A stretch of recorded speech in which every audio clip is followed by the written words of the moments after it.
kabarnya hari ini? Mudah-mudahan kalian tetap sehat dan semangat.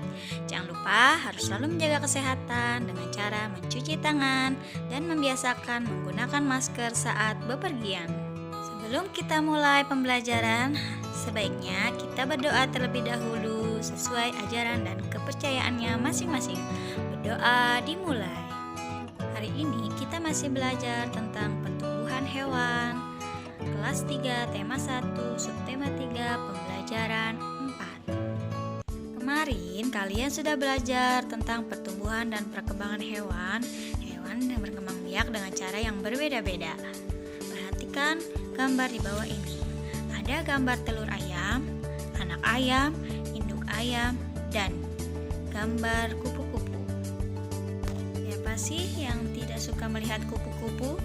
Tahukah kamu bahwa kupu-kupu terlahir tidak langsung berbentuk cantik seperti itu?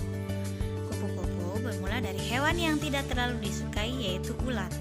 Proses perubahan bentuk ini disebut sebagai metamorfosis. Yuk kita pelajari bagaimana daur hidup kupu-kupu. Tahap yang pertama adalah telur. Telur biasanya kita jumpai di atas daun. Telur tersebut beberapa hari akan menetas menjadi ulat. Tahap yang kedua adalah ulat. Telur yang menetas tumbuh menjadi larva atau ulat. Yang dilakukan ulat hanya makan daun sehingga tubuhnya menjadi besar. Tahap yang ketiga adalah tahap yang paling keren dalam kehidupan kupu-kupu, yaitu tahap pupa atau yang biasa disebut kepompong. Begitu ulat sudah mulai tumbuh dan sampai mencapai panjang dan berat maksimal, ulat akan menutup diri menjadi pupa. Dari luar terlihat ulat sedang beristirahat, tetapi bagian dalam sebenarnya sedang terjadi tindakan pada ulat. Dalam pupa ini, ulat cepat berubah. Jaringan, anggota badan, dan organ ulat semuanya telah berubah saat kepompong selesai berproses. Tahap yang terakhir, tahap keempat, yaitu kupu-kupu. Ketika kupu-kupu pertama kali muncul dari kepompong, kedua sayapnya masih lunak dan terlipat di tubuhnya. Ini karena kupu-kupu harus menyesuaikan diri setelah muncul dari pupa. Begitu kupu-kupu sudah siap, ia akan memompa darah ke sayap untuk membuatnya bisa mengepakkan sayap dan kemudian mulai terbang. Sekarang waktunya kita berlatih membuat pertanyaan berdasarkan gambar kupu-kupu. Ibu sudah membuat contoh pertanyaan tentang kupu-kupu. Nanti kalian coba berlatih membuat pertanyaan. Jangan lupa penulisan huruf kapital di awal kalimat dan tanda tanya di akhir kalimat.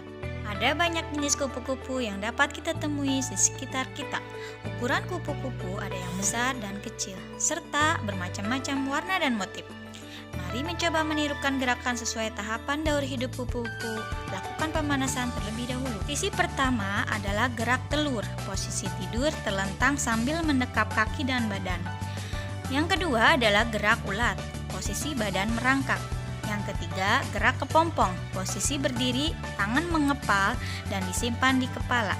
Salah satu kaki diangkat menyerupai gerak menggantung di pohon. Posisi keempat, badan berdiri dan tangan terbuka, kemudian bergerak seperti kupu-kupu berlari sambil melompat. Untuk tugas yang pertama, kamu tuliskan 5 contoh pertanyaan berdasarkan gambar kupu-kupu. Untuk tugas yang kedua, lakukan gerak meniru daur hidup kupu-kupu, kemudian foto dan dibingkai. Demikianlah pembelajaran kita hari ini, mudah-mudahan dapat bermanfaat bagi kita semua. Terima kasih dan selamat mengerjakan. Wassalamualaikum warahmatullahi wabarakatuh.